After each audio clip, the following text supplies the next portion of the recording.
Hurmatly mekendештер, qadırlı musulman bir toğanlar, barыңızдарга жараткан Алла Тааланын тынчтыгы, саламы, мерими, райымы жана берекеси болсун. Алла Таалам барыбызга жакшы күндөрдү, жакшы түндөрдү, жакшы дос кошуналарды насип кылсын. Жаман күндөрдөн, жаман түндөрдөн, жаман дос кошуналардан Аллахым барыбызды сактасын. Жараткан Алла Таала бул ааламды өзү жалгыз жараткан. Эч бир шериги жок, жардамчысы жок, кеңешчиси жок. Бул аалам бардыгы жаралган. Бул жаралган нерсе. Буну Алладан башка эч ким муну жараткан жок. Буну жакшы адам баласы түшүнүш керек. Бул ааламдын ичинде көзгө көрүнгөн, көрүнбөгөн, чоң, кичинекей, пайдалуу, зыяндуу нерселер бар. Булардын бардыгын жаратуучусу Аллах. Аллаху халику кулли шей. Ар бир нерсенин жаратуучусу Алла Таала. Түн өзүнчө жаралган, караңгылыгы өзүнчө махлук. Ошондой эле күндүз өзүнчө, жарыктык өзүнчө. Бул дегеним, кээ бир жерлерде түн болот. Мынакей белая ночь деп коет, угуп жүрөсүздөр. Караңгы болбойт. Түн десе сөзсүз эле караңгы боло бербейт экен. Алла Таала кааласа алып коет экен, кааласа берип коет экен, көбөйтүп коет экен, азайтып коет экен. Жада калса адам баласынын көлөкөсүн да жаратуучусу Алла Таала. Алладан башка эч ким эч нерсени жараткан эмес. Жарата албайт дагы. Жаратуучу деген сыпат жоктон баргылуу деген. Бул жоктон баргылуу Аллага гана таандык. Аллахым буну жаратып, бекер ээн максатсыз таштап койгон жок тугандар. Ушул ааламды жараткандын максаты бар. Ааламдын ичиндеги инсанды жараткандын максаты бар. Жиндерди жараткандын максаты бар. Алла Таала максатсыз жаратуудан аруу зат. Бекер жараткан жок. Даже ушу жылан дагы, чаян дагы пайдасыз эмес. Буну бүгүнкү күндө субханалла ушундай чоң эмелери бар, фермалары бар. Жылан чоңойто турган. Специально ошонун уусун алат. Анын уусун алып, медицина өзүнө карап туруп пайдалуу жерлерге иштетет. Кыскасы Алла субханаху ва таала кандайдыр деңгээлде өзүнүн пайдасы бар да, бекер жараткан эмес Алла Таала. Таштар дагы, башкасы да.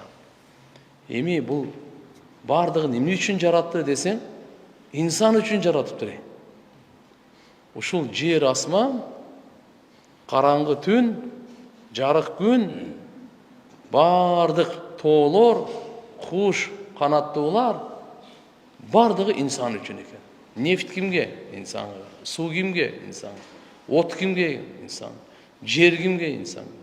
Алтын кимге? Инсанга. Күмүш кимге? Инсан. Газ кимге керек? Инсан. Жануарлар кимге? Инсан. Инсан. Халакту дунья ли ажликум деген.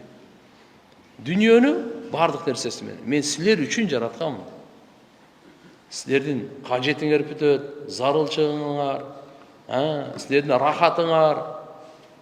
Машалла көрүп Алла ушундай кооз жандыктарды жараттыр, кооз чымчыктарды жараттыр деп таңыркай турган. Ар бир нерсени Алла Таала бир өзгөчө кылган. Даже көпөлөк дагы жөнөкөй эмес.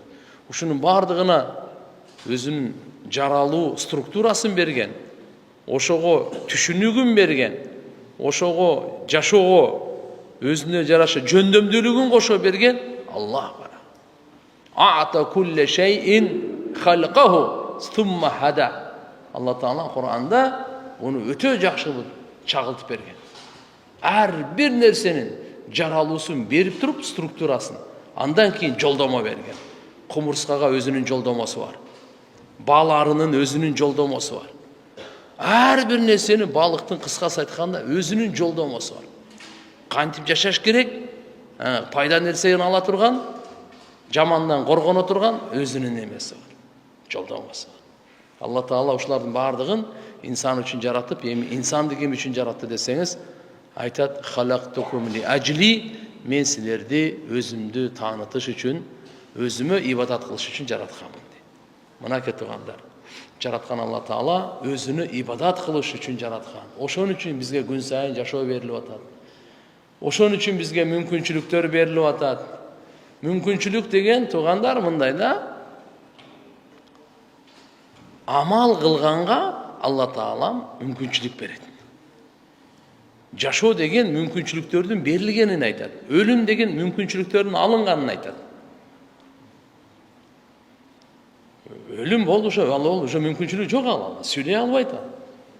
Ыктыярлар берилген, сүйлөгөнгө, көргөнгө, укканга, басканга, түшүнгөнгө, кармаганга, жегенге, жатканга, күлгөнгө, ыйлаганга, ойлонгонго, сүйлөгөнгө, ушунун бардык ыктыярлар, ушунун аты жашоо. Ушулардын алынып калганы, ушунун аты өлүм. Алла Таала баарыбызга ыктыяр берди. Тандоо ыктыярын берди.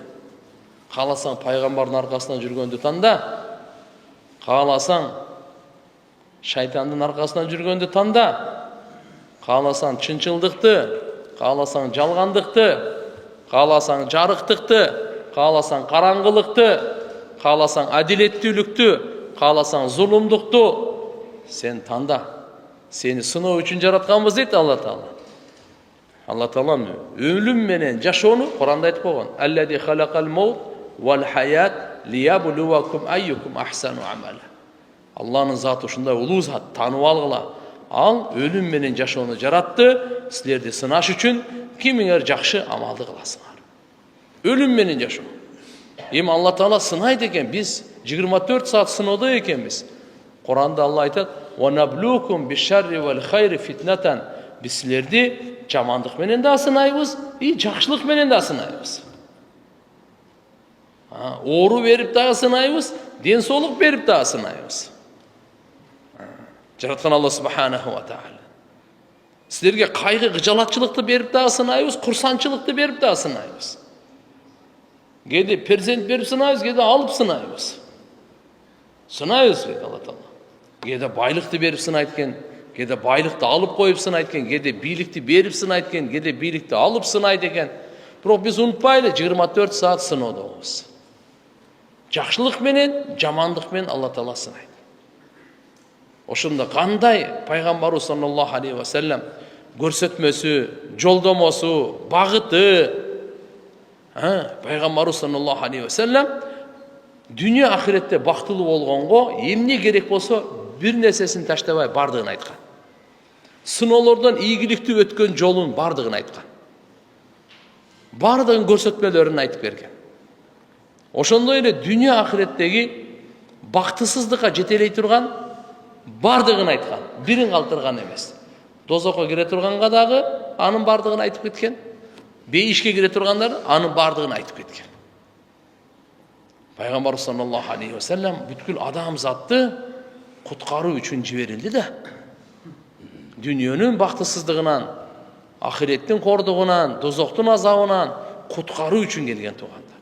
Мен атамды дагы, апамды дагы, аял бала чакамды да, өзүмдү дагы, элимди дагы бардыгын куткаруу үчүн келген пайгамбарыбыз Мухаммад. Атама дагы пайгамбар Мухаммад Расулуллах, апама дагы пайгамбар Мухаммад Расулуллах, аялыма да пайгамбар Мухаммад Расулуллах, балдарыма пайгамбар Мухаммад Расулуллах. Элибизге, маңа, сизге, бардык байларга, бардык бийлерге, бардык эркек, бардык аялдарга пайгамбар Мухаммад алейхиссалам. Алла Таала пайгамбарыбызды жиберди, ушулардын бардыгын куткар, райымдуу жашоону үйрөтүп келди. Райымдуу жашоону үйрөт. Булар адамдай жашашсын, бири-бирине райым кылып жашашсын. Бири-бирине боорукер болуп жашашсын. Бири-бирин кечирип жашашсын. Бири-бирин жакшылыкка чакырып жашашсын. Бири-бирин жамандыктан кайтарып жашашсын. Булар жашайт, бирок инсандай жашасын да, айвандай эмес, шайтандай эмес. Кутуруп кетпей жашасын. Кичине Алла Таала сыноо берсе, үмүтсүз болуп калбай, Алла Таала ишин жүргүзүп кетсе, көп кутуруп кетпей. Жараткан Алла субханаху ва таала инсандай бойдан кала бер, инсандай бойдан кала бер. Качан биз инсандай бойдан калабыз? Качан бир пайгамбарыбызды карап жашасак. Пайғамбарыбыз саллаллаху алейхи ва салламдың алып келген жашоосу туған бактылуу болуш үчүнче кембагалдын бай болгонун кереги жок. Бай адам бактылуу болуш үчүн кембагал болуштуктун кереги жок. Бактылуу болуш үчүн эркек аял болгондун кереги жок. Аял эркек болгондун кереги жок бактылуу болуш үчүн. Бактылуу болуш үчүн Алланы тааныгандын кереги бар. Жараткан Алла Тааланын неаматтарын баалап, кадырлап, Алланын өкүмүн аткаргандын кереги бар. Пайгамбарыбыз саллаллаху алейхи ва саллям кандай көрсөтсө ошондой. Ошон үчүн туугандар, Алланын өкүмүн аткарганга Алла Таала бизди жараткан экен. Муну эми жакшы түшүнүп алайлы. Алла айтып атат: "Мен силерди жараттым өзүм үчүн." Мааниси кандай? Өкүмдөрүмдү, буйруктарымды аткарууңар үчүн мен силерди жараттым. Алла Таала залым эмес, Алланын буйрукту адилеттүү. Жараткан Алла субхана ва таала адилеттүү буйрук берген, аткарганга да, тыйылганга дагы. Ошол эле кезде жараткан Алла неаматтарын берип, айкөлдүүлүгүн көрсөтүп турат да. Бул Алла субхана ва таала. Алланын буйруктарын аткарсак, Алла разы болот. Ал ким? Ааламдын кожоюну. Алла разы болсо, дүйнөбүздү да оңдойт, ахиретибизди да оңдойт. Демек, дүйнө ахиреттин жашоосунун оңолуусу Алланын разычылыгында камтылган. Алланын разычылыгы Алланын өкүмүндө. Алланын өкүмүн аткарган киши ким гана болбосун, кайсы доордо, кайсы өңдө, кайсы тилде айырмасы жок. Алла Таала андан разы болуп, дүйнөсүн да куруп берет, ахиретин да куруп берет. Эгерде Алланын өкүмүн аткарбаса, Аллага баш ийбесе, ааламдын кожоюну сизди бизди бир тамчыдан жаратып бар нерсени берген. Ошентсе дагы өзүнүн нар жактагы напсиси, шайтандын азгырыгы, күмөнү, арам кыскасы айтканда, шайтандын азгырыгына кирип, эми бул угуп тур эми. Алланын буйругун аткарган жокпу? Алла наразы болбогон. Алла наразы болгондон кийин буну дүйнө ахирет жашоосуна Алла Таала талкалайт. Ким? Угуп алыңыз. Мына жашоо алдап коет адамды. Иши жүрүшкөндө, муну арам иштерди кылып атат, дагы деле иши жүрүшүп атат. Токто. Бул бүт талкананат, ошол акыркысы болот. Ахиреттегисин эми айтпай эле койт. Ошон үчүн алданбайлы туугандар, бүткүл адам заттын Алла Тааланын бактылуулугун мынакей өзүнүн өкүмдөрүн аткарууга койгон. Алла Таала Кур'анда мындай деп койду: "Ал-яум акмалту лакум динакум ва атмамту алейкум ни'мати ва радиту лакум ал-ислама дина." Бүгүн мен силердин диниңерди толук кылып бердим, неаматтарымды дагы бүтүрдүм. Силерге мен ислам динди разы көрдүм, разычылыгымды ислам динге коюп койдум деп бол. Силерге кыра көргөнүм, силердин жашооңор, түнүңөр, күндүзүңөр, бардык жашоо тиричилиңер мынакей Алла Тааланын ислам дининде. Инна дина индаллахи ислам. Ошон үчүн агайын мусулман бир туугандар, баарыбыз иншалла ниет кылайлы. Иншалла Алла Тааланы чырайлуу жакындан таанып, Алла Тааланын аткаргыла деген буйрукту аткарайлы. Ата-энени сыйлайлы, ата-энени сыйлайлы. Мусулман адам эмне үчүн ата-энесин сыйлайт? Алла буйрук берген, ошон үчүн сыйлайт. Мусулман адам эмне үчүн чын сүйлөйт? Алла буйрук берген. Мусулман адам эмне үчүн адилеттүү чечет? Алла буйрук берген. Эмне үчүн намаз окуйт? Алла буйрук. Эмне үчүн гусул алат? Алла буйрук берген. Эмне үчүн дарат алат? Алла буйрук берген. Эмне үчүн ороза кармайт? Алла буйрук берген. Эмне үчүн адалдан рызык издейт? Алла буйрук берген. Эмне үчүн туганчылык мамиле бекем кармайт? Алла буйрук берген деп. Эмне үчүн өзүнүн аял бала чакасын эркелетип жакшы көрөт, аларга райымдуулук, боорукерлик кылат? Алла буйрук берген. Алла буйрук берген. Алланын буйруктары Кур'анда. Демек мусулман адам Алла Тааланын буйругун карап туруп, Алланын буйругу кандай экен? Эмне үчүн арак ичпейсиң?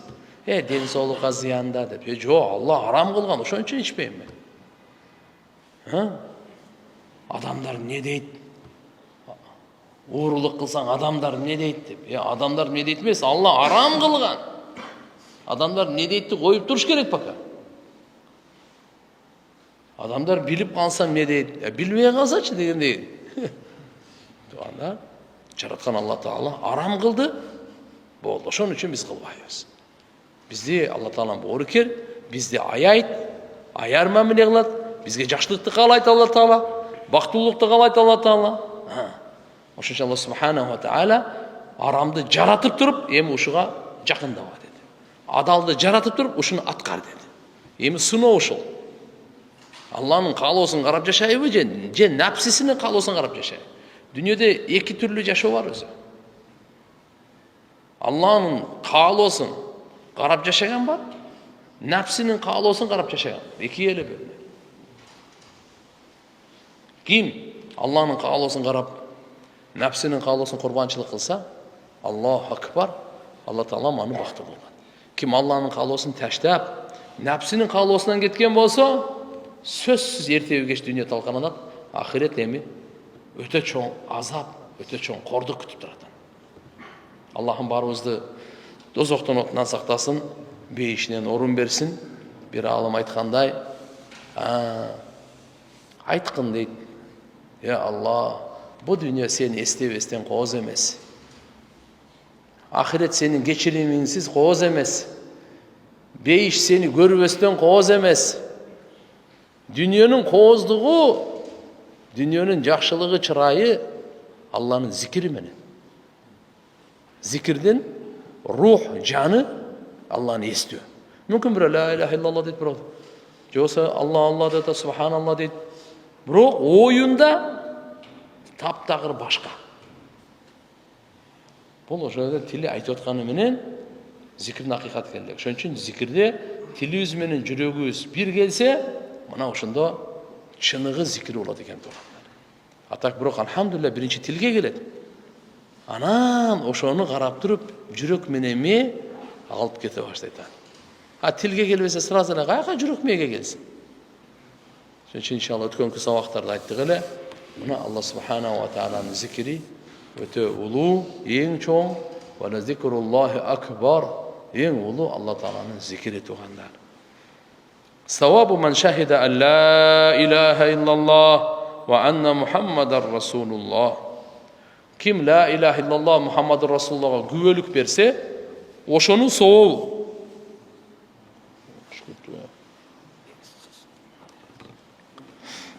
Убада ибн Самит радиаллаху анху айтат. Убада ибн Самит радиаллаху анху дан риваят. Пайгамбар саллаллаху алейхи ва саллям айтат: "Ман шахида ан ла илаха иллаллах вахдаху ла шарика ла ва анна Мухаммадан абдуху ва расулу ва анна Иса абдуллах ва расулуху ва калиматуху алqaha ila Maryam ва рухун минху вал джаннату хаккун ва нару хаккун адхалаху Аллаху аль-джанна ala ma kana min amalin." Равахул Бухари ва Муслим. Пайгамбарыбыз саллаллаху алейхи ва саллям айтат: "Ким күбөлүк берсе, bir Allah'dan başka sıyınganга layıklı zat yok. Al жалгыз şerigi yok деп күбөлүк берсе, жана Muhammed пайгамбар анын кулу элчиси деп күбөлүк берсе, жана İsa пайгамбар анын кулу жана элчиси, Алланын кулу жана анын элчиси деп күбөлүк берсе, Алла Тааланын сөзү Мариям энебизге таштаган. То есть Алла субханаху ва таала İsa пайгамбарды атасыз жараткан, өзүнүн буйрук сөзү менен жараткан. Мариям энебизге бирле буйрук берди, боюңда бол деди, сразу болду, проблема жок. Алла Таала кудурети ушунчалык. Ошон үчүн атасыз жаралып калгандыктан кээ бир дүйнөдөгү адамдар бул Алланын Кудайдын баласы окшойт деп адашып калышты да. Эгерде кичине да ойлонсо, туура жол табышмак. Анда ком, буга апасы бар экен. Апасынын аты Мариям экен, энебиз. Адам атабыздын атасы деле жок, анын апасы деле жок болуп атпайбы? Экөө тең жок болуп атпайбы аныкы? Жакшы эле түшүнүп калмабыз. Алла Куранда айтып койгон, İsa пайгамбардын мисалы Адам атага окшош эле деген. Андай эле бир таптакыр эле акылга сыйбай турган, түшүнбөй турган нерсе эмес ал. Таң кала турган эмес, атасы жок жаралып калыптыр, ну и что дегендей. Алланын кудурети экен көрсөтсө. Кээде Алла Таала ата энени башын кошуп жаратат экен. Кээде атасыз, кээде ата энесиз жаратат. Алланын кудурети ал. Алланын кудурети бир нерсеге байланбайт ал мындай. Муктаж дагы эмес. Мына İsa пайгамбар Алланын кулу жана элчиси деп сыйлайбыз. Алланың құлы деп, Алланың елшісі деп, Алланың баласы емес, Алланың құлы деп, Алланың елшісі деп, жана Мариям енебізге калиматуху Алланың сөзі, аль-қахиля Мариям енебізге таштаған. Ва руху мин, Алланың тарауынан бұға жан берілген Иса пайғамбар жөніне бір періште емес ал. Қадимки дейлі адам. Вал жаннату хақ, бейіш ақиқат, дозоқ ақиқат деп кім күбөлік берсе, Алла аны бейішке кіргізеді. Қандай амал қылса дағы дейді. Қара. Мұнаки күбөлік қаншалық күшті тұрады. Күбөлікі өте ұлы амал. Амалдардан дағы ақсаған болса, ошон Алла Таалам жөніне кечирип береткен да. Егер де этиқад, ақида, имандан ақсаса, бұл кечиримсіз. Амалдан ақсаса, кечиримдүү. Намаз оқып атқанда, жосы азырқында ораза қармап, жосы анча-мынча құлқымыз, пейілдерден ылды-өді болып қалса, бұл кечиримдүү. Бирок ишенимге келгенде, ушул жерден эгерде ақсап қалса, ал кечиримсиз. Алла Таала ширкти кечирбейт, андан башка бардыгын кечирет туганда. Ошон үчүн биз жараткан Алланы бар, жалгыз, анын баласы жок. Анын аялы жок. Анын аялы жок, баласы жок. Алла Таала жалгыз. Анын ата-энеси дагы жок, бала чакасы дагы жок. Анын кайната кайненелери дагы жок, мени небери чеберелери дагы жок. Жараткан Алла Субханаху ва Таала жалгыз зат, анын теңдеши жок. Мына ушинтип биз ишенебиз Алла Таала. Алла бардык айыптан аруу. Муслимде башка риваяттан мындай келет. Убада ибн Самит айтат, пайгамбар саллаллаху алейхи ва саллям мындай деп айткан дейт. Ман шахида ла илаха иллаллах ва анна Мухаммаду расулуллах харрамаллаху алейхи нар. Ким ла илаха иллаллах Мухаммаду расулуллахга күбөлүк берсе, Алла ага дозоктон отун сөз арам кылып коет дейт мына. Эми бир суроо болушу мүмкүн да. Эми ушу шахадат айтып койду, бирок намаз окубай жүрө берсе, арам иштерди кылып жүрө берсе, дозокко түшпөйт экен да. Жок. Мындай деп түшүнүңүз. Бул түбөлүктүү дозокто калбайт деген мааниде. Эртеби, кечпи сөзсүз жазасын алгандан кийин дозоктон чыгат. Түбөлүктүү калып калбайт. Өзүнүн ибадатына, амалына жараша Алла Таалам анын эсеп китебин алат. Сыйлыгын берет же жазасын берет. Бирок эгерде ошондой күнөөкөр шахадат калимасын хотя бы бу дүйнөдө бир жолу айтып кеткен болсо, ал түбөлүктүү дозокто калбайт. Анас разияллаху анху риваят, пайгамбар саллаллаху алейхи ва саллям жана Муаз ибн Жабал радияллаху анху экөө сапарда кетип аткан экен. Муаз ибн Жабал пайгамбардын аркасына учкашып бараткан экен. Пайгамбарыбыз айтты: "Я Муаз" деди эле.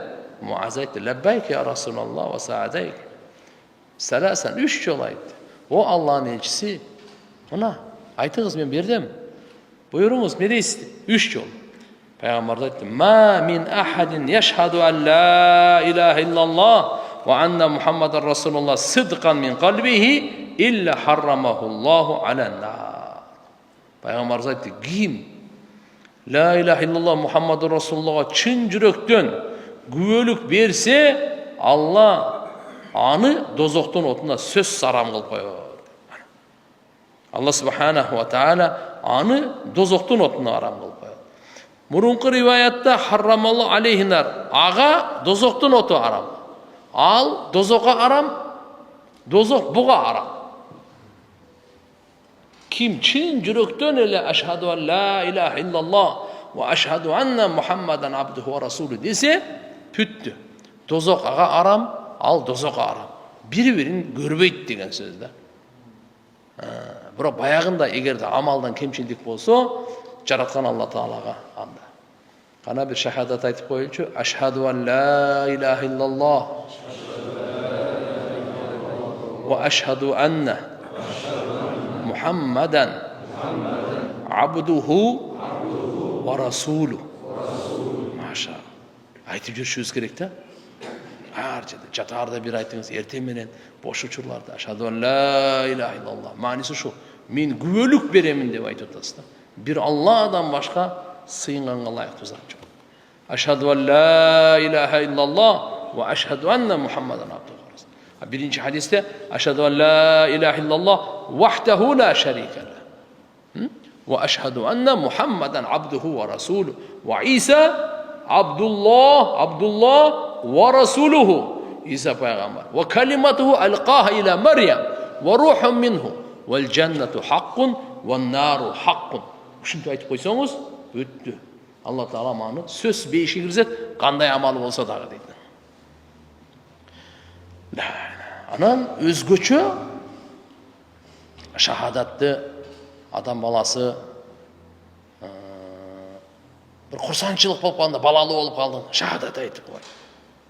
Кішіне орып қалды, же туғандар орып қалды, біреуні жоғоттың, шахадат айты. Біреу дүниеден қайтып отады, шахадат айтып қой. Шахадат деген ұшу. Шулар айтып қой. Пайғамбар саллаллаху алейхи ва салламның алдына барып қалдың. Мадина Мунаввараға, Раузадан. Ошол жерден шахадат айтамыз. Я Расулаллах, инни ашхаду ан ла илаха иллаллах ва ашхаду аннака абдуху ва расулу. Бұл шахадат ең күшті шахадат. Пайғамбарымыздың алдында тұрып, пайғамбарымызға қайрылып шахадат айтқан. Мейлі. Азырқыны Муаз ибн Жабал айтып отады. Пайғамбарымыз айтты, ким ла илаха иллаллах Мухаммаду Расулуллахға күбөлүк берсе чын жүректен, аны Алла Таала дозоқтың отына арам қылады деді. Ошондо Муаз ибн Жабал разияллаху анху пайғамбарымызға айтты да, охо, бұл ошондай улуу сооптуу иш болсо, қала я Расулаллах, афала ухбиру биханнас, афала ухбиру бихиннас, файстабширу. Я Расулаллах, адамдарға айтып қояйын ушуну. Алар дагы бир курсант болушсун, кушкабарлуу болушсун. Адамдарға айтып қояйын ушу сөздү дедилер. Пайгамбар заты идан яттакилу. Айта турган болсоң, анда ушуга таянып, жакшы амалдарды таштап койбосун деди. Ушуну айтсаң, жакшы амалдарды буга таянып алат дагы, жакшы амалды таштап коет деп койду да. لا إله محمد. يا خاطر الرسول. وعن رفاعة الجهني رضي الله عنه قال أقبلنا مع رسول الله صلى الله عليه وسلم حتى إذا كنا بالكديد أو بقديد فحمد الله وقال خيرا وقال أشهد عن الله لا يموت عبد يشهد أن لا إله إلا الله وأن رسول الله صدقا من قلبي ثم يسدد إلا سلك في الجنة رواه أحمد. Рифа радиаллаху анху айтады, біз пайғамбар саллаллаху алейхи ва салламмен бірге сапарда елек, киратат елек, Кудейт деген жерге барып қалдық тағы. Ошонда пайғамбарымыз Аллаға мақтау айтып, жақсы деп мынандай деді.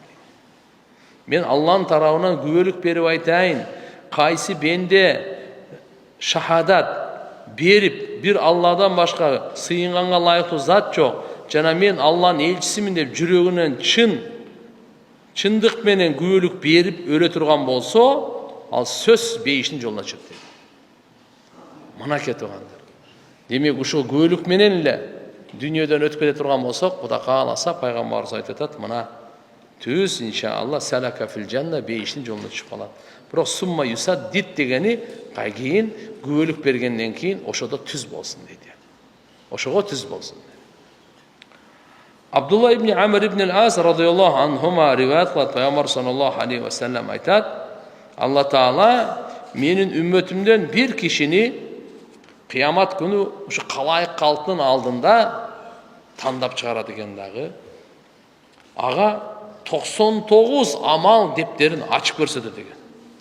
Her bir amal defteri gözdün görüsü kayaka çeyin jetse oşonçaga çeyin uzak eken.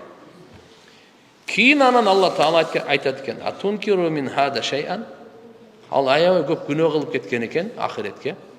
Сен ушул кылган жаман иштериңдин анча-мынчасын же бирөөмүндай четке кагасыңбы десе, айтат экен. Ва заламака катабати ал-хафизун. Менин ошол амал жаза турган периштелерим, сени сактаган периштелерим, ошолор сага зулумдук кылып койдубу же? Десе, ал айтат экен, я Раб, жок, я Раб, ла, я Раб, андай эмес деп. Демек, ал ушунчалык көп күнөөсү бар, 99 амалы толгон күнөө менен көзү кеткенге чейин ушунчалык көп. Кийин эми Алла Таала ошону моюндатып айтып атат. Ушул амал ушундай кылган иштериңдин бир бирлерин кайтарасыңбы жокпу? Же периштелерим сага зулумду кылып көбүрөөк нерсени жазып койгон жокпу буякта? Сен кылбаган кылмышты дагы десе, жок, я Рабб. Анда Алла Таала айтат экен: афалака удрун, үзүрүң барбы? Эмне үчүн ушуларды кылып алдың десе, айтат, үзүрүм дагы жок дейт. Жараткыч ушундай кылып, бул эми өлдүм окшойт, эми бүттү буягы деп атканда, Алла айтат экен: сенин бир жакшылыгың бар. Бүгүн саңа эч кандай зулумду кылынбайт. Алып чыккыла ошо жакшылыгын дегенде, бир мындай кичине бир кагаздын бир парчасы деп коебуз, аз-маз айрылган бир эмесин алып чыгат экен да. Ошол жерде бунун шахадаты бар экен. Не деген? Ашхаду ан ла илаха иллаллах ва ашхаду анна Мухаммадан абдуху ва расулу деп, мына ошол айткан сөзү жазылган, ушу амалды алып чыгат экен дагы.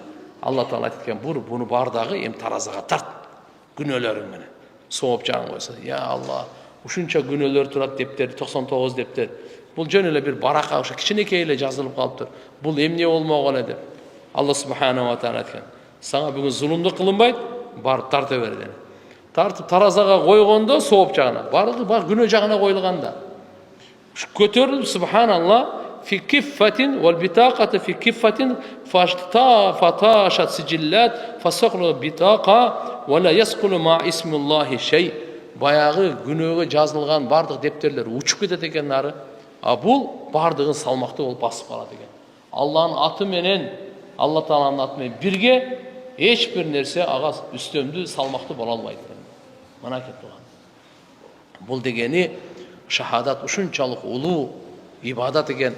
Бул ушунчалык улуу сөз экен тугандар, балдарыбызга үйрөтөйлү. Ар бир адам ким билбесе ошого үйрөтүп коелу. Кудай кааласа, алхамдулилlah, бунун берекеси дүйнөдө, ахиретте алхамдулилlah кутулуусу, куткаруусу. Ла илаха иллаллах вахтаху ла шарика ла, бунун сообу кандай? Сахабалардан эки сахаба пайгамбарыбыздын айтканын уккан экен. Якуб ибн Асим риваят келтирип атат. Пайгамбарыбыз мындай депти: "Ма кала абдун катту ла илаха иллаллах вахтаху ла шарика ла, лахул мульк ва лахул хамд ва хува аля кулли шайин кадир, мухлисан биха рухуху, мусаддикан биха калбуху, натикан биха лисануху, илля фатакаллаху азза ва джалла лаху ссама, фатакан хатта яндура иля каилиха, ва хакка لعبد نظر الله إليه أن يعطيه سوله نرواه نسائي." Тугандар, ар кандай зикирлер келип атат, шахадатты айтып атабыз. Ла илаха иллаллах айтабыз, азыр дагы бир тобун айтабыз. Мынал жерде мынандай зикир экен. Ким ла илаха иллаллах вахтаху ла шарика ла, лахул мульк ва лахул хамд ва хува аля кулли шайин кадир деп чын жүрөктөн тили менен ушуга тастыктап жүрөгүмен айта турган болсо, Алла Таала ага асмандын эшиктерин ачат экен.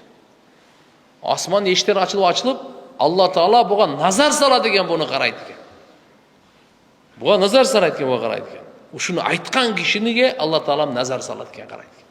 Жана айтат, албетте, бул акылуу да дейт. Алла Таала кайсы пендеге назар салса, анын тилегин бергенге бул акылуу дейт. Демек мынал жерде биз намаздан кийин ушу бир зикир бар. Айтып коебуз го буну дагы. Ла илаха иллаллах вахтаху ла шарика ла, лахул мульк ва лахул хамд ва хува аля кулли шайин кадир. Буну сообу мынакей Насаи шарифте китепте келип атат. Ушуну айтканыңызда чын жүрөк менен айтсаңыз болду. Асман эшиктерин Алла Таала ачып коет экен дагы. Алла субханаху ва тааля буга назарын салат экен, жана буга тилегин бергенге акылуу дейт.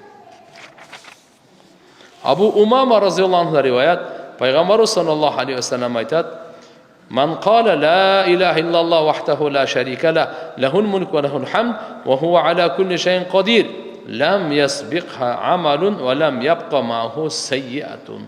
Раваху Табарани би иснадин хасан.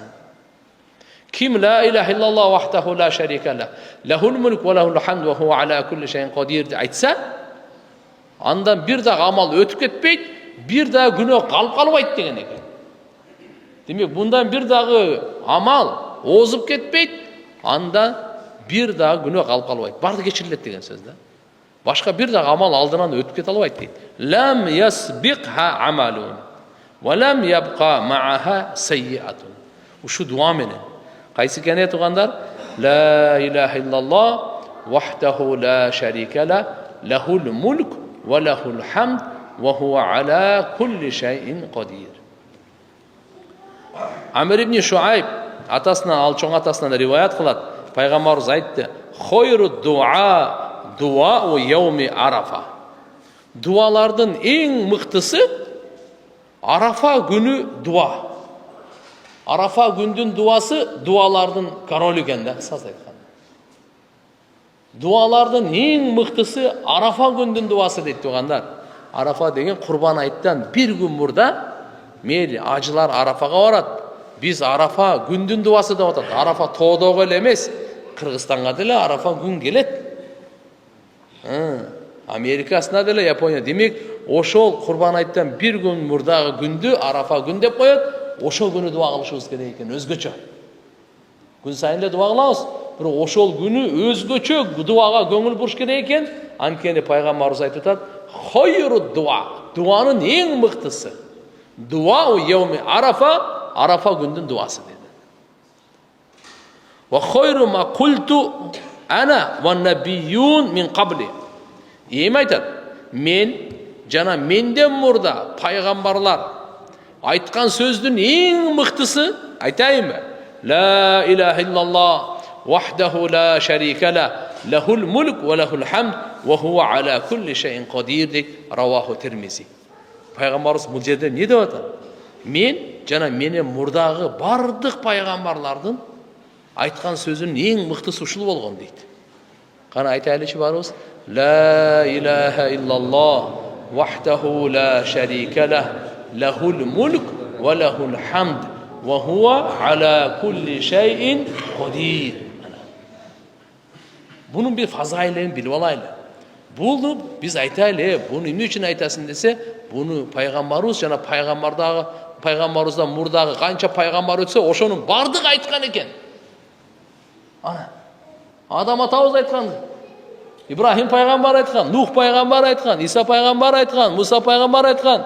Бардык пайгамбарлар, Алла пайгамбарыбыз айтып атат: "Хойру ма культу", мен айткандын, "Ва набиюн мин кабли", менден мурдагы пайгамбарлар айткан хойр, эң жакшысы мына сөз болгон дейт да.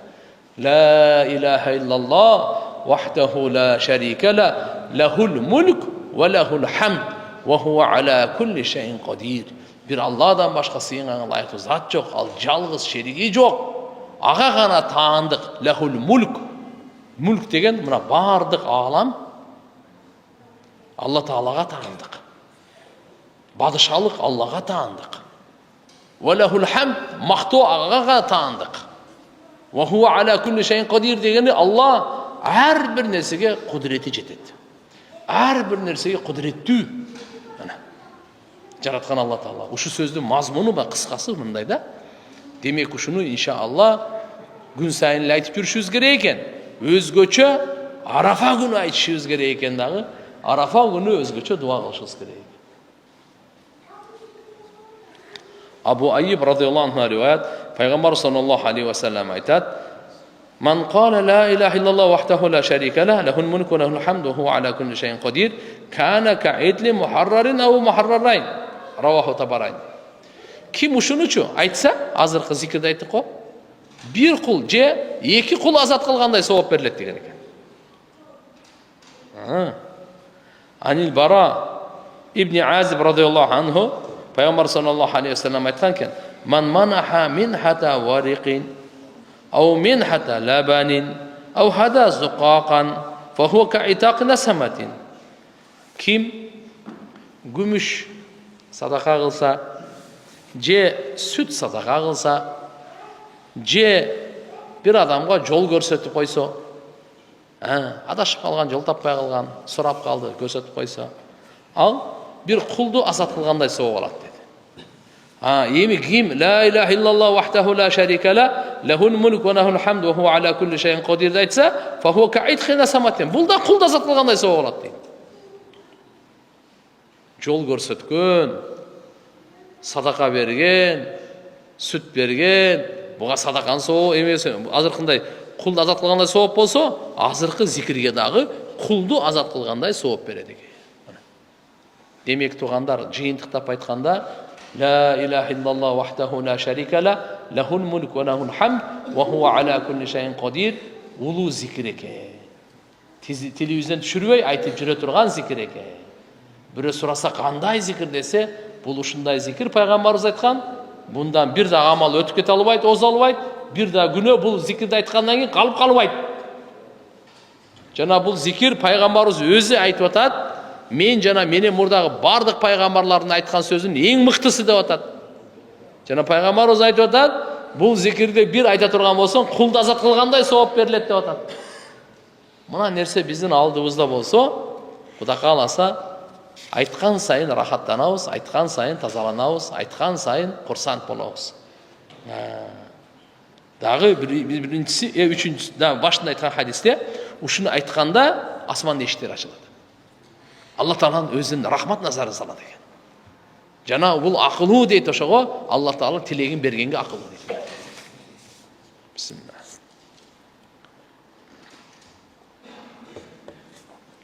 Савабу ман калаха ашран. Эми ушу зикирди 10 жолу айтса, ошого эмне савап берилет? Азыркын эле. Пайгамбарыбыз айтат: Kim man qala la ilaha illallah vahdahu la sharika la lahul mulk wa lahul hamd wa huwa ala kulli shay'in qadir 10 marrat. 10 jol aytdı. Kana kaman ataqa arba'ata anfus min muldi İsmail. İsmail paygambardın baldarından 4 kuldu azat kılgan soğun aladı. Bunda çetkanda Arap kullardan. Soğu şunday dedi. Ravahul Bukhari ve Muslim. Bukhari'de dağı, Muslim'de de gelet. Kim şunu 10 jolu aytsa dedi. Savabı man kalaha fi yevmin 100 marra. Kim şu zikirdi bir günde 100 jol aytsa ne sevap verilir? Abu Hurayra radıyallahu anh rivayet, Peygamber sallallahu aleyhi ve sellem aytat: "Man qala la ilahe illallah vahdahu la şerike la, lehul mulk ve lehul hamd ve huve ala kulli şeyin qadir fi yevmin 100 marra." Azırkıyla zikirdi bir günde 100 jol aytıp koydunuz da. La ilahe illallah vahdahu la şerike la, lehul mulk ve lehul hamd ve huve ala kulli şeyin qadir. La ilahe illallah vahdahu la şerike la, lehul mulk ve lehul hamd ve huve ala kulli şeyin qadir. 100 jol ayttınız ele. Kanat lahu adlu 10 riqab. 10 kuldu azat kılganday sevap verilet. Ve kutibat lahu 100 hasana. Ağa 100 sevap yazılat. Ve muhiyat anhu 100 seyyi'a. 100 günü geçirilet. Ve kanat lahu hirza mineş şeytan yevmehu zalika. Hatta yumsiya. Eğer ertemen aytıp koygan bolsa, geçke çeyin şeytandan korgoda olat, korgonda olat. Şeytan bunu уже azgırışı kıyın bunu. Şeytandan bunu aşağıdan o. Hirz. وَلَمْ يَتَ أَحَدْ بِأَفْضَلْ مِمَّا جَاءَ بِهِ إِلَّا أَحَدٌ عَمِلَ أَكْثَرَ مِنْ ذَلِكَ. Oşol günü bundan Allah'ın aldığında ötken adam olmaydı. Bir gana kim uşunu dağı başka bir aytkan bolsa 100 jolu, je andan köp aytsa oşol gana artık boluşu mümkün değil. Bирок ушуну aytkan kişi en baktulu adam, en abzel adam, artık adam. 100 jol aytsa. Qaysı zikirdi? La ilahe illallah vahdahu la şerike la, lehul mulk ve lehul hamd ve huve ala kulli şeyin qadir. Qancha jol aytsa? 100 jol. 100 günü geçirilip atat. Maşallah. 100 sevap yazılıp atat. 4 kuldun azat kılganın sevap berilip atat. Şeytandan saktалды деп atat. Korgonu var da o'sha korgona turgan. Ravahu Bukhari ve Muslim. Bukhari'de dağı, Muslim'de de şu gerekti. Abul Munzir Juhani radıyallahu anh'a rivayet aytat, men ayttım deydi. Ya Resulallah, allimni afdalel kalam. Bana sözlerden en abzelin, mıhtısını üretbeysiz böyle. Peygamberimiz aytdı, ya Abul Munzir, ey Abul Munzir, kul, mınday dep ayt dedi. La ilahe illallah vahdahu la şerike la, lehul mulk ve lehul hamd, yuhyi ve yumit, بيده الخير وهو على كل شيء قدير 100 مرة في يوم فإنك يومئذ أفضل الناس عملا إلا من قال مثل ما قلت. Мынау жерде қосымшасымен لا إله إلا الله وحده لا شريك له له الملك وله الحمد деп وهو على كل شيء قدير деп айтты ғой мұрдасында.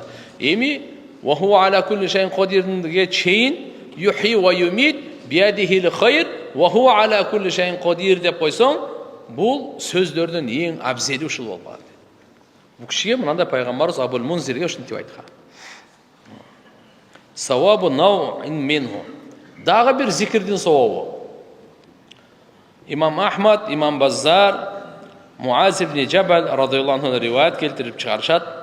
Peygamber sallallahu aleyhi ve sellem aytat. Kim aytsa la ilahe illallah vahdehu la şerike la ahadan somadan lem yelid ve lem yulad ve lem yekun lehu kufuven ahad kutibe lehu elfi hasenet. Kim şu zikirde aytsa 1 milyon sevap жазылады туғандар. 1 milyon. La ilahe illallah vahdehu la şerike la. Ahadan somadan. Lem yelid ve lem yulad. Ve lem yekun lehu kufuven ahad. Bitti. Tirmizi şerifte geledi. Tamimi Dari radıyallahu anhudan rivayet var. Al жерде Peygamber sallallahu aleyhi ve sellem mınday degen. Kim mınday деп айтса? Aşhadu en la ilahe illallah vahdehu la şerike leh ilahen vahidan ahadan somadan lem yettehiz sahibeten ve la veleden ve lem yekun lehu kufuven ahad 10 marat 10 jol aytsa kataballahu lehu 40,000 hasene Allah'a 40 milyon sevap жазып береді деген. Қанша миллион? Бұл 10 жолу 1 минутта айтып қойсын. Машина отырса айтып қойсын. Машинаны ысытқанға чейін айтып қойсын. Светофорда тұрғанға чейін 1 минут күте тұрып, 30 секунд күте тұрасың, 10 секунд айтып қойсын. Ашхаду ла илаха иллаллах вахдаху ла шарика ла илахан вахидан ахадан самадан лам яттахиз сахибата ва ла валадан ва лам якун лаху куфуан ахад. Ушундай 10 жолу. 1 минут кетпейді. Жаттап алайлы. Мына зикірлерді қолымыздан келишинче, алхамдулилlah жашообузда айтып жүргөн болсок, иншалла жүрөгүбүз нурланат. Шайтандан азгыргынан Алла таалам сактайт. Арам күнөөлөрдөн, арам ой, арам нерселерден сактайт. Даражалар көтөрүлөт, күнөөлөр кечирилет. Мына канча деген сооптарды айтып атат. Булардын бардыгы Алла таалам алхамдулилlah эртеге насип кылып берет. Аракет кылабызбы иншалла? Дагы бир зикирдин сообу. Мына биздин темабыз өзү мына өзү. Абабу зикр, зикирдин баптары боюнча. Табаранидин риваятында Ибн Умар разияллаху анхумадан пайгамбар саллаллаху алейхи ва саллям айтат: "Ман кала ким айтса ла илаха иллаллах вахдаху ла шарика ла, лахул мулк ва лахул хамд, юхи ва юмит ва хува хайюл лази ла ямут, биядихил хайр ва хува аля кулли шайин кадир, ла юриду биха илля ваджхаллах, адхалаху Аллаху джанна." Бул жерде дагы бир кичине кошумча кошулду. Демек, кейде пайгамбар саллаллаху алейхи ва саллям кыскараак айтат эле, кейде бир аз кошуп айтат эле, кейде узунураагын айтат эле. Адамдарды машалла кабыл алуусуна жараша, машалла зикирлер дагы узарып-узарыпчы. Бул жерде болсо, "Ва хувал хайюл лади ла ямут" деген сөз кошулду. Мурункусунда болсо, "Юхи ва юмит" эле бар эле да. Юхи дегени ал тирилтет, ва юмит өлүм берет. Бул жерде "Ва хувал хайюл лади ла ямут" ал өзү Алла тирүү зат, эч качан өлбөйт деген сөз. Ушуну айта турган болсо, ушудан максат Алланын ыраазычылыгы гана болсун. Алла аны сөзбөйүшкө килсет. Демек, мына азыр ушуга чейин канча хадис өттүк? Бунун бардыгы ушу ла илаха иллаллах вахдаху ла шарика ла, лахул мулк ва лахул хамд, ва хува аля кулли шайин кадир. Кээ бир жерде азыр келип калды. لا إله إلا الله وحده لا شريك له له الملك وله الحمد يحيي ويميت بيده الخير وهو على كل شيء قدير. Мынасында болсо, ошо эле لا إله إلا الله وحده لا شريك له له الملك وله الحمد يحيي ويميت وهو الحي الذي لا يموت بيده الخير وهو على كل شيء قدير. Эми субханаллахи ва бихамдихи деген зикир көтөбүз. Субханаллахи ва бихамдихини айтсак, эмне сооп берилет, кандай сооптор берилет? Абу Зар разияллаху анхудан риваят айтат, пайгамбарыбыз мага айтты дейт. Ала ухбирук би ахаббил калам илаллах. Мен саңа Аллага эң сүйкүмдүү сөздү айтайынбы деди. Аллага эң сүйкүмдүү сөздү саңа айтайынбы? Кайсы сөз экен? Культу я Расулуллах ахбирни би ахаббил калам илаллахи таала. Абу Зар айтат, я Расулуллах, айтыңыз мага. Аллага эң сүйкүмдүү сөз кайсы? Айтыңыз. Пайгамбарыбыз айтты: Инна ахаббал калам иналлах субханаллахи ва бихамдихи. Шек күмөнсүз Алла Таалага эң сүйкүмдүү сөз субханаллахи ва бихамдихи. Айтыңыздарчы. Субханаллахи ва бихамдихи. Аллаху акбар. Субханаллахи ва бихамдихи. Биз сабакка катышканыбыздын пайдасы ушул болсун. Ушуну атабызга, апабызга, аялыбызга, бала чакабызга, туугандарга, досторго, таанышка, билген, билбеген баарына айтайын, жеткирейин. Сахабалар ушундай. Пайгамбарыбыздан укту, амаллап эле, башкалар менен бөлүшөт эле. Жакшылыкты жайылтат эле. Ушакты жайылтпай, мына зикирди жайылтат. Я. Туурабы? Дүйнөнү мактаганды жайылтпай, Алла Тааланы, Алла субханаху ва таала. Кыска, оңой экен. Субханаллахи ва бихамдихи. Айтыңызчы. Субханаллахи ва бихамдихи. Мына эч кандай жок.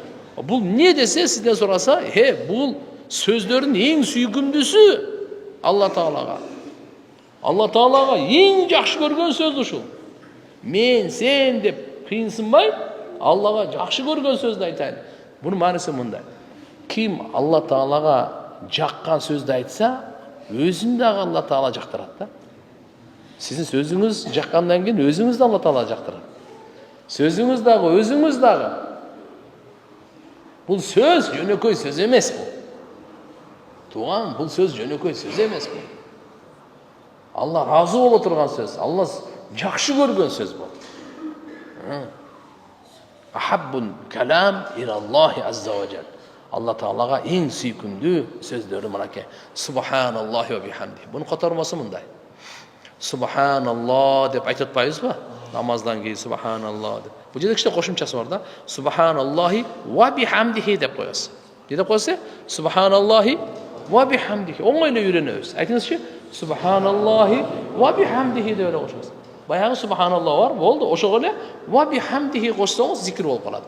Алла Таалага эң сүйкүмдүү сөз экен. Ушу риваяттан айтышында да. Субханаллахи ва бихамдихи котормосу мындай. Мен Алла Тааланы бардык айыптан арулайм, ага мактоо айтуу менен биргеликте. Ва бихамдихи дегени ага мактоо айтуу менен биргеликте. Мен субханаллах, Алла аруу зат деп айтамын. Алла бардык айыптан таза, бардык кемчилдиктен таза, бардык жетишпестиктен таза. Алла бардык айыптанырдан таза, бардык кемчилдиктерден таза, бардык жетишпестиктерден таза. Жараткан Алла субхана ва таала уюб, накайс бардыгынан таза. Жаралганга таптакыр окшобойт. Аллаху акбар. Ошончо субханаллахи ва бихамдихи Аллага эң сүйкүмдүү сөз ушул. Демек котормосу кандай болду? Мен Алланы бардык айыптан арулаймын, ага мактоо айтуу менен биргеликте. Раваху Муслим. Бул риваят мурункусунда мына азыр келип атканы, ва фи риваят бир риваятта эмне деп келген? Суралыптыр пайгамбарыбыз, айюл калам абдал, сөздөрдөн эң абзели кайсы дегенде, пайгамбарыбыз саллаллаху алейхи ва саллям айткан экен: Мастафаллаху ли малаикатихи ау ли ибадихи субханаллахи ва бихамдихи. Аллах. Азыр эле сөз. Алла Таалага эң сүйкүмдүү кайсы сөз деп пайгамбарыбызга суроо беришкенде, пайгамбарыбыз айткан экен: Алла өзүнүн периштелерине тандаган сөз. Ал кайсы экен десе, субханаллахи ва бихамдихи экен. Кимдерге тандаган сөз экен? Периштелерге. Периштелердин зикири экен бул субханаллахи ва бихамдихи. Алла Таала өзүнүн периштелерине ушу зикирди тандап берген экен. Субханаллахи ва бихамдихи деп. Так что биз эле айтпай эле, о периштелердин баары ушуну айтат экен да. Субханаллахи. Да бир айтыңызчы. Субханаллахи ва бихамдихи. Subhanallohi va bihamdi. Kim Xudo qalasa bugun uyine ушуну алып барат? Алып барабызбы иншалла? Айтабызбы аны? Хотя бир айтып коелу, бир. Бүгүн мен иштен ушул сабак уш бир зикирди үйрөнүп келдим, Бул эмне билесизби деп айтып. Аллага эң сүйкүмдүү сөз, Алла периштелерине тандаган сөз. Эки риваятты бир кошуп айтып койдук. Алла Таалага эң сүйкүмдүү сөз, анан экинчиси экен? Алла өзүнүн периштелерине тандаган сөз. Риваят Муслим шарифте. Аллаху акбар. Пенделерине. Абдулла ибн Амр разияллаху анхумадан риваят, пайгамбар саллаллаху алейхи ва саллям айтат: "Ман қала субханаллахи ва бихамдихи гурисат лаху нахлатун фил джанна." Равахул Баззар би иснадин джайид.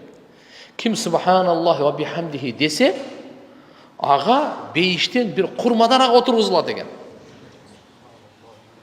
Бейиштен курма дарак. Бейиштин курма дарагын билесизби? Ал биздин дүйнөнүн курма дарагына окшобойт ал. Бейиштин курма дарагы, Аллаху акбар, түбөлүктү жейсиз. Любой время жейсиз. Сезон жок эndi. Суу кармай жок ал. Сразу тигилет. Бир айттыңыз.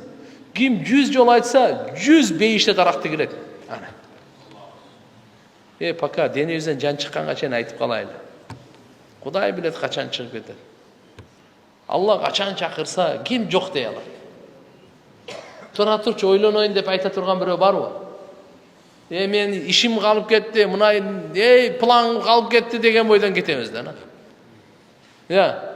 Балдарым кичинекей эле, анан тиги башым ооруп, үйлөнүп эле келем. Не дейт? Алла чакырса болгал. Ана мына иш калды эмес ал. Иш калды эмес, иш бүттү. Биз ойлойт экенбиз иштер калды деп. Иш бүттү. Калган эмес, иш бүткөн. Ошон үчүн иши пока Алла Таала алхамдулилlah мындай нерселерди берип атат, биз колдонуп калайлы. Тилди карап туруп мындай нерсеге иштетип калайлы. Капкаяктагы нерсе күнөөлөрдү алып, бирөөнү ушактап, бирөөгө жала жаап, балекеттин баарын жүктөгөн бойдон Алланын алдына баргандан көрөк, мыналарды айтып барайлы. Алла периштелерине тандаган, пенделерине тандаган сөздөрдү, Алла сүйгөн, жакшы көргөн, эң сүйкүмдүү сөздөрдү бир жол айтсаң бейиштен дарак тигилет деп пайгамбарыбыз айтып атат. Мыналарды айтып барайлы. Аттиң. Алла Таала мага да баарыбызга товфик берсин тугандар. Айтабыз ушул жерден калып кетет да. Өкүнүч ушул. Бекем айтып жүрөлү, машаалла. Зикирдин өтө чоң күчү бар. Өтө чоң фитналардан сактайт Алла Таала. Угуп алыңыз. Өтө чоң фитналардан сактайт Алла Таала. Шайтандан коргон бул зикир менен гана. Бул крепость. Чеп бул өтө. Бекем чеп. Жабир разияллаху риваят, пайгамбар саллаллаху алейхи ва саллям айтат: "Ман кала ким айтса, субханаллахил азим ва бихамдихи, гурисат лаху нахратун фил джанна." Субханаллахил азим ва бихамдихи деген да зикир бар. Ким ушуну айтса, ага дагы бейиштен бир дарак отургузулат. Курма дарак отургузулат деген. Раваху Тирмизи. Бул Тирмизидин риваятында. Табаранидин риваятында Абу Умама разияллаху анхудан пайгамбар саллаллаху алейхи ва саллям мухмуш бир сөздү айтканда: "Ким түнү туруп намаз окуй алмаса, акчасынан сарптаганга сараң болсо, душман менен согушкандан коркок болсо, ал субханаллахи ва бихамдини көп айта берсин" дейт да. Себеби бул Алланын жолуна алтындан болгон тоо бар го, алтындан о сарптагандан да жакшыраак дейт. Түндөсү тургандан жалкоосун. Так. Экинчиси акчаны Алланын жолунда сарптагандан сараңсың. Үчүнчүсү душман менен кармашкандан коркоксун. Жалкоо ибадатта, түнкү ибадатта. Сараң, коркок, ошондойлорго пайгамбар сонун жол ачып берип атат. Саллаллаху алейхи. Не dedi? Sen subhanallah ve bihamdihini aytı vergin. Bunun bir keremeti адамдан жалқаулық кетеді. Қорқоқтық кетеді, сараңдық кетеді. Ихласыменен айтқанға жараша жалқаулығы кетіп, тырысчақтық, түнгі ибадатқа тұрғанға Алла Тағала бұға тауфиқ бере баштайды. Ушу зикирди көп қыла тұрған болса, бұныңче қорқоқтығы кетіп, батырлыққа, альхамдулилля, Алла Тағала бұға жүрегіне бере баштайды. Берешенділік келе баштайды, сараңдық кете баштайды. Ал жерде пайғамбарымыз соның сөзін қосып айтып жатады. Ушуну айтып жүрсүн дейт. Фал юксир, бирок бир сөз бар. Буну көп айтсын дейт. Кичине бир 10-15 жолу айтып койгон менен маселе чечилбейт. Буну бир качан көп айтканда, анан түнү ибадатка, берешендүүлүккө, батырлыкка жолдомо берет. Эми хадисти угуңуздар эмне деп атат? Мынакей. Абу Умама разияллаху анхудан риваят, пайгамбар саллаллаху алейхи ва саллям айтат: "Ман халаху лей ayukabиdahu أو بخل بالمال أن ينفقه أو جبن على العدو أن يقاتله فليكثر من سبحان الله وبحمده فإنها أحب إلى الله من جبل ذهب ينفقه في سبيل الله عز وجل." Манаке. Табаранидин риваятында Абу Умама разияллаху анху айтат, пайгамбар саллаллаху алейхи ва саллям айтты: "Ким түндө туруп ибадат кылгандан жалкоолонсо, алсыраса, ким мал мүлктү сарптагандан сараң болсо, душман менен кармашкандан коркок болсо, анда субханаллахи ва бихамдихини көп айтсын дейт. Анткени бул Алла субханаху ва таалага ушунчалык сүйкүмдүү, тоодой алтынды Алланын жолуна сарптагандан да сүйкүмдүү экен. Мына караңыз сөздү. Фа иннаха ахаббу илаллахи мин жабали дахабин юнфиқуху фи сабилла азза ва жал. Биринчи, тоодой болгон алтын бизде болушу кыйын. Тоодой болгон алтының барбы? Азыр эми көп болсо бир тонналап бардыр эми кишилерде. Бирок тоодой болгон алтын жок болуп калды го эч кимде. Бирок ошончо болсун деп коелу. Эми ошону Алланын жолуна сарптаңыз. Алланын жолуна сарптаңыз. Тоодой болгон алтынды Алланын жолуна сарптасаңыз, канча сооп аласыз? Ошодон дагы субханаллахи ва бихамдихи көп сооп аласыз. Тоодой алтын таап кыйналбай эле коюң дагы. Аны Алланын жолунда ошонун баарын сарптап кыйналбай эле субханаллахи ва бихамдихини айтып отура бериң. Иштин баардыгы бүтөт экен. Айтабызбы иншалла? Да, субханаллахи ва бихамдихи. Айтыңызчы. Бүгүн азында сабакта 3 нерсени үйрөндүк. Шахадатты үйрөндүк. Ашхаду ан ла илаха иллаллах вахдаху ла шарика ла ва ашхаду анна Мухаммадан абдуху ва расулух. Экинчиси ла илаха иллаллах вахдаху ла шарика ла лахул мулку ва лахул хамду ва хува аля кулли шайин кадир. Үчүнчүсү субханаллахи ва бихамди. Ушу боюнча хадистер келип атат. Пайгамбарыбыздын айтканы мына бизге кандай улуу белектерди берип атат да. Кабыл алабыз иншааллах, аракет кылабыз гана. Фал юксир, көп айткыла деди. Савабу ман қалаха 100 марра фил йаум. Эми ушу субханаллахи ва бихамдихи барго, ушуну 100 жолу айтсаңыз бир күндө эмне сооп болот? Кандай сооп берилет буга? Бир жолу айтканга азыркыларды айтып бүттүк. Эми 100 жолу айтсак. Ан Аби Хурайра радияллаху анху анна Расулуллах саллаллаху алейхи ва саллям قال: "Ман қала субханаллахи ва бихамдихи фи яумин 100 марра. 100 مرة غفرت له ذنوبه وإن كانت مثل زبد البحر." رواه مسلم. Kim bir günde Subhanallah ve bihamdihini 100 jol aytsa, anın günөөsүчү бардыгы geçirilet, океандын көбүгүнчөлүк болса дагы дейт. Океанда аябай көбүктү билесиз да. Океан, Пен океаны деп коет. Ошонун көбүгүнчөлүк болса дагы күнөөсүнүн бардыгы geçirilet. 100 жол айтса. Канча жолу? Subhanallah ve bihamdihi. Bir jol aytkanдар соны айттык. Мынаке, эми 100 жол айтсаңыз мына өзүнчө соо. Zayd ibn Sahil Ansari radıyallahu anhu aytat. Peygamber sallallahu aleyhi ve sellem mınday деген. Man qala la ilahe illallah dakhalal cenne aw wajabat lahul cenne. Ve man qala subhanallah ve bihamdihi 100 marra kataballahu lahu 100,000 hasene. 100,000 حسنة و24,000 حسنة. قالوا يا رسول الله إذن لا يهلك منا أحد. قال بلى إن أحدكم سيجيء بالحسنات لو وضعت على جبل أثقلته ثم تجي النعم فتذهب بتلك ثم يتطاول الرب بعد ذلك برحمتين. رواه الحاكم. Мындай дейт. Zayd ibn Sahil Ansari radıyallahu anhudan rivayet, Peygamber sallallahu aleyhi ve sellem aytadi, kim la ilahe illallah'ını aytsa beyişke giret dedi, je kim la ilahe illallah'ını aytsa ağa beyiş vacip bolot dedi. İki rivayet. Andan keyin aytdi, "Wa man qala", kim mınday dese, subhanallahi ve bihamdihi deb 100 jol aytsa, subhanallahi ve bihamdihi deb 100 jol aytsa, Allah Taala buğa 124.000 sowap jasat dedi. Qancha? Kataballahu lehu, Allah subhanahu wa ta'ala periştelere buyruk berdi, жазып qo'yadi dedi. Qancha? 100,000 hasana. 100,000 hasana degende 100.000. Tak plus 24,000 hasana 24.000. 124.000 ağa sowap жазылады ekan. Sahabalar aytishdi, "Ya Rasulullah, егерде 100 жол айтсақ, 124.000 сауап алсақ, андай болса, бізден ешкім жоқ болмайды екен да" dedi. Барыбыз эле машалла ушунча сауаптарды алып алат экенбиз.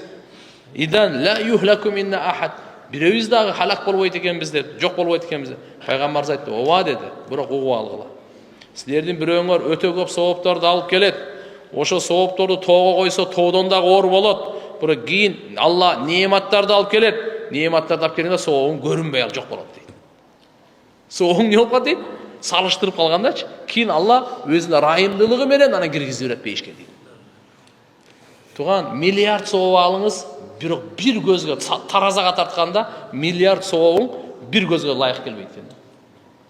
Алла Тааланын бергенгечи. Ошон үчүн айтылган эле, 500 жылдык ибадатыңды таразанын ташына коюп, 500 жылдык ибадат. Таразанын бул ташына бир көз деле койсо, көз басып коет экен.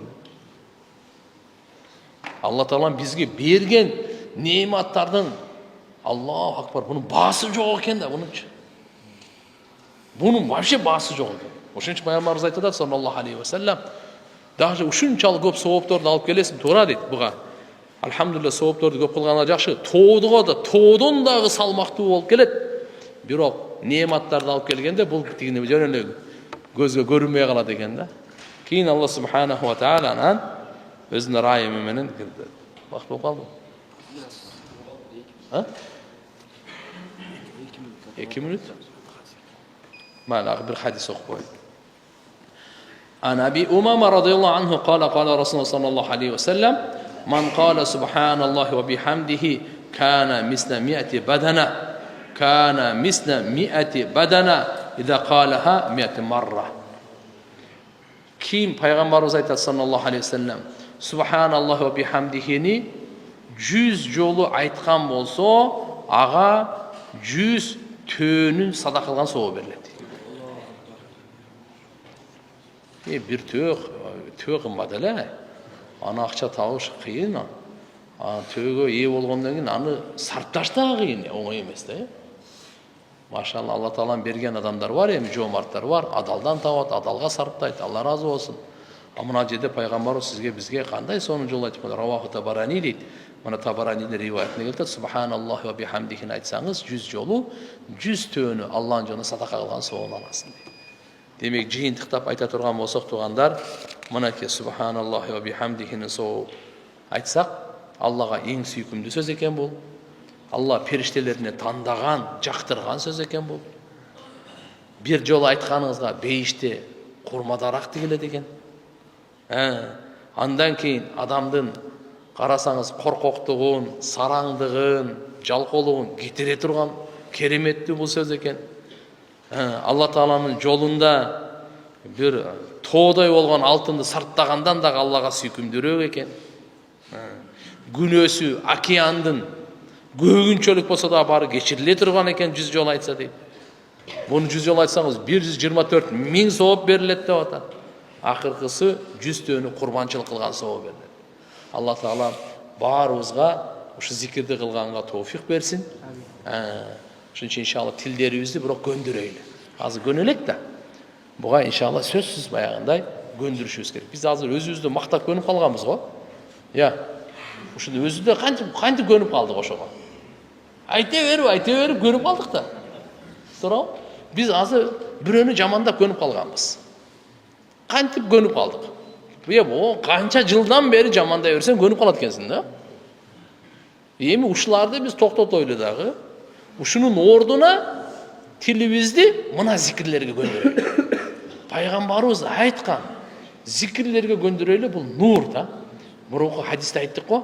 Алла субханаху ва тааля не деди? Асмандардын эшигин ачып берди. Субханаллахи ва бихамдихи. Айтайлычы ана? Субханаллахи ва бихамдихи. Алла Таалам баарыбызга ихлас берсин. Баарыбызга Алла Таалам ушуну айтып жүргөнгө тоофик берсин.